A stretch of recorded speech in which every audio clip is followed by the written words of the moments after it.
Postpartum is when the cracks of a clinic will show. When things go wrong, who's picking up the phone? How attentive are they going to be? How serious are they going to take your complaints? If you're struggling with breastfeeding, if you're struggling with your mental health issues, if you're feeling overwhelmed, do they have somebody who knows you, who you can call, who you can talk to? Welcome to Fourth Trimester Voices, the podcast where we delve deep into the fourth trimester. I'm your host, Dr. Choa.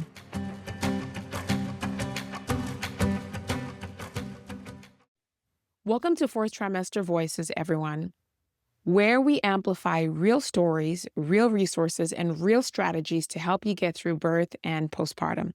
I'm your host, Dr. Choa. Today, we're going to dive into a lovely topic, and that is how you pick a doctor and how you pick a hospital. This is really something that will make or break your pregnancy, but also make or break your postpartum.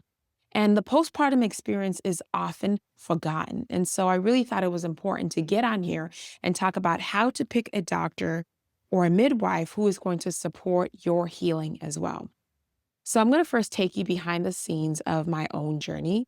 And you all know that I've suffered 2 miscarriages and I have 1 living child. Each one of those pregnancies was completely different. The first miscarriage that I suffered, I had picked a clinic, and that clinic had several, maybe 20 OBs. And I did not yet have a single OB who owned me. And so I had that confirmation pregnancy, I believe, around 8 weeks. Around 12 weeks, it was around 6 weeks, yes. And around 12 weeks, I started telling my family and telling people that I was pregnant. And unfortunately, one day I went to the bathroom, wiped, saw blood, and got instantly terrified, went to the emergency department, and that's when they notified me that I had miscarried. Now, here is what I want you to listen to. At that moment, when that happened, I was discharged from the emergency department and subsequently went through a series of events that was really traumatic. If you haven't heard it, I talk about it in my earlier podcast. Ended up in the hospital. In the hospital, I saw the same team who was going to be the group of OBs taking care of me. And they told me to show up at the hospital a couple days later or show up in clinic a couple days later. I went to clinic. I saw a provider there, an OBGYN, who was not so kind to me. There wasn't a warm, fuzzy hug. It was almost what are you doing here? You were just in the emergency department. Okay. Lack of compassion. All right. Went home that day, and then for 1 week was bleeding, was having significant discomfort, and I couldn't get in touch with anybody in my clinic. Could not get in touch with them via email, could not get in touch with them via phone. Showed up in the clinic and was not cared for during that time. So that experience really shaped how I was going to look for an OB the second pregnancy. And that's the pregnancy where I conceived Tondo, my child right now. And so that pregnancy, I was very careful. I talked to a lot of people. I asked around who was the best OBs. See, the first one, I just went with which insurance was taking, which OB was covered by my insurance. But the second pregnancy, I was very mindful about how I selected a doctor. I talked to people, and I really wanted to make sure that I was supported, that I would have not 20 people, but just a handful of physicians, doctors who could take care of me when it was really important. And then after I went through the postpartum experience with my daughter, the third pregnancy, listen, I had an OBGYN on speed dial. So when I went through that miscarriage, I basically called my OB and I was in the operating room within 1 week. And I do not regret that at all. So I share with you all this story because how I handled picking a provider with each pregnancy really affected the amount of attention that was brought in terms of my healing, in terms of my recovery process. And so that is why we are going to talk about this topic. All right. So a lot of people are going to pick their OB based on convenience. I don't know if people pick midwives based on convenience, but I will tell you for sure, most people are going to pick an OB that takes their insurance. They're going to pick an OB that is the closest to home. They're going to take an OB who delivered their friend's baby.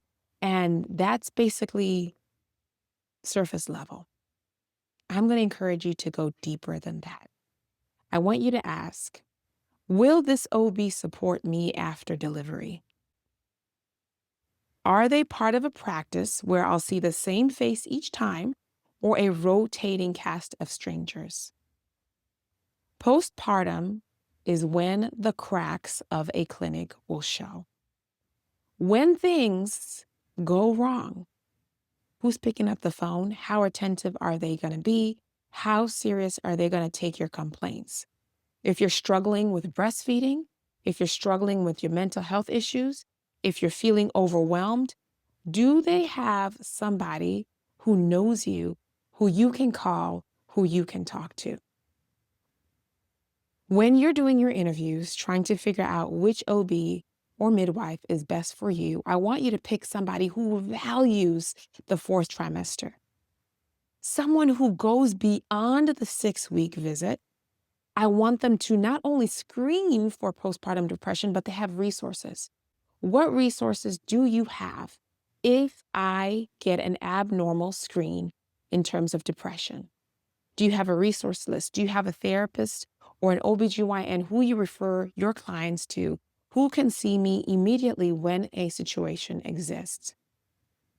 I want you to go to somebody who's going to talk about healing, not just about delivery. In the 3rd trimester, they should be talking about things like your recovery, your pelvic floor, right? Rehab, right? We should be talking about your desire to breastfeed and how to troubleshoot and introducing you to lactation consultants who will be able to help you and not just saying, hey, that's the pediatrician's area. These things are going to be very important. Now, some people may pick an OB based on the hospital. So they're going to pick which hospital they want to deliver, and then they are going to look at a list of which doctors are going to deliver there. So with that being said, we're going to talk hospitals because I am in a lot of groups and I see that moms are picking hospitals that have low C-section rates, or they're picking hospitals that maybe don't have as many lawsuits. But I'm telling you, that may not give you all the answers that you need, because depending on what area you live in, the C-section rates may be higher. So if you're in a high-risk community, you're going to see higher rates of C-section. And so I can't tell you that alone should be something that you're looking at when you're choosing a hospital. I personally would advise you to choose an OB first and then see what hospital they practice at. And if you do choose a hospital first, then I really want you to focus on making sure that your OBGYN is somebody who's going to support you in birth and also in postpartum. But let's just talk about hospitals for now. Many people don't realize that hospitals come with their own systems, their own rules, their own support staff. Some have in-house lactation consultants, some don't. Some are going to offer postpartum education, how to take care of your child. Some won't. Some are going to offer pelvic floor resources. Others are going to send you home with a folder and a good luck. Okay? So the question becomes, do I pick an OB or do I pick a hospital? And like I said, I think it's really going to have to be both. You're going to have to focus on looking at both things. If you're going to be looking at the hospital, you're going to be checking out the hospital system. You're going to be looking at their rules, their protocols. You're going to be looking at their support systems. Do they have in-house lactation? Do they support VBAC? Do they support specific practices that you may desire? If you're high risk or have anxiety, it's really important that you pick a hospital and a doctor who are going to align. And then I want you to go and visit the hospital if you can. Ask them what happens in the hours after delivery. Who's going to be checking on mom? What are their protocols? Because birth is one day. Postpartum happens every single day after that. So we've talked about picking your OB, we've talked about picking your hospital. What is the role of a primary care doctor? Here's a part that people typically forget. Now, when someone gets pregnant, they generally move from their primary care doctor and most of their visits are with their OB. And that's because your primary care doctor really just, there's so many things that your body is going through in terms of changes that it's just better for an OB to manage you all those 9 months, right? Unfortunately, once your OB gets done, oftentimes, if there isn't anything that has to do with a baby or your body postpartum, a lot of times your OB is going to send you to your primary care doctor.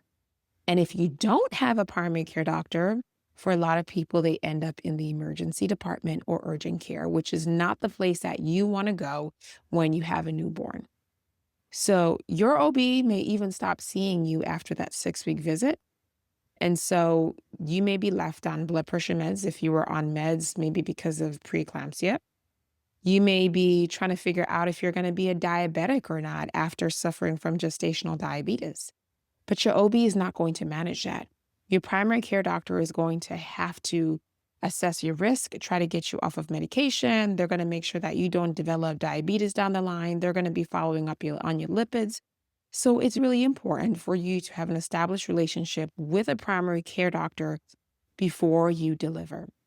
And this is particularly important because this particular person can help you in your postpartum journey, can point you to the right resources so that your healing can be comprehensive, holistic, and not just boiled down to one visit. So don't wait until you deliver. Make sure you have a primary care physician who also sees postpartum women. So find out at what point can I return under your care after I deliver. And honestly, try to find somebody who has a virtual clinic because that makes it even easier. You don't have to leave your house to go to clinic. You can literally talk to them over telemedicine. And you want to make sure that they're going to take your concerns seriously and that they understand the postpartum body as well. Because postpartum health is just not about the uterus, right? There's so many changes that your body and your mind are going through. So I've prepared a checklist, and this checklist is for you to ask your birth provider, the hospitals that you may be interviewing or trying to find out about, as well as your primary care doctor. The biggest question that I want you to ask is, do you offer extended postpartum follow-up? Do you offer extended postpartum follow-up? Number 2, how do you screen for mood disorders? What is your protocol if I score high for postpartum depression? What does your clinic do? Will I see the same provider at each visit? Will I see the same doctor at each visit? Will I see the same midwife at each visit? If I have a problem, am I assigned to one person or do I talk to whoever is available at that time? Number 4, do you refer to lactation consultants or pelvic floor therapists? Number 5, can I reach you between appointments if something feels off? How accessible is your nurse? How quickly is somebody going to get back to me? If you don't like the answers, keep looking. You deserve care that is going to go beyond the bare minimum. And so you have to prepare for this. Here are my final thoughts. You know what I've learned? I've learned many things from going through 3 different postpartum experiences. The postpartum experience isn't just shaped by what happens after birth. It's shaped by who you choose as well before birth. Choose people who are going to show up for you when you need them most. Build a team that sees you not just as a patient, but as a whole person in the middle of one of the biggest transitions of your life. And if you don't know where to start, I can help you. So if you're pregnant, and you're just planning, or you just delivered, or you just want to talk through your options, I want you to contact me. You can find me on Instagram at Dr. Choa, or you can email me at info@emcare2u.com. You don't have to do this alone. Postpartum isn't the end of your story. It's the beginning of your healing. And you deserve a team that is going to help you thrive. All right, guys, this is a short one, but let me know if you have any questions. Are you navigating pregnancy and postpartum alone? Are you feeling overwhelmed by the lack of support? You're not alone, and you don't have to do this alone. With EM Care to You, I offer personalized in-home and telemedicine support designed to guide moms through the challenges of the postpartum period. Whether you need total on-call services or periodic check-ins in the home, I help women recognize the warning signs and I support you as your advocate, and I am here for you the entire step of the way. I want to create a postpartum plan that's all about you, your health, and your recovery. Follow me on Instagram at Dr. Choa for tips, resources, and there you'll find a way to book me. All right? DM me or email me if you have any other questions.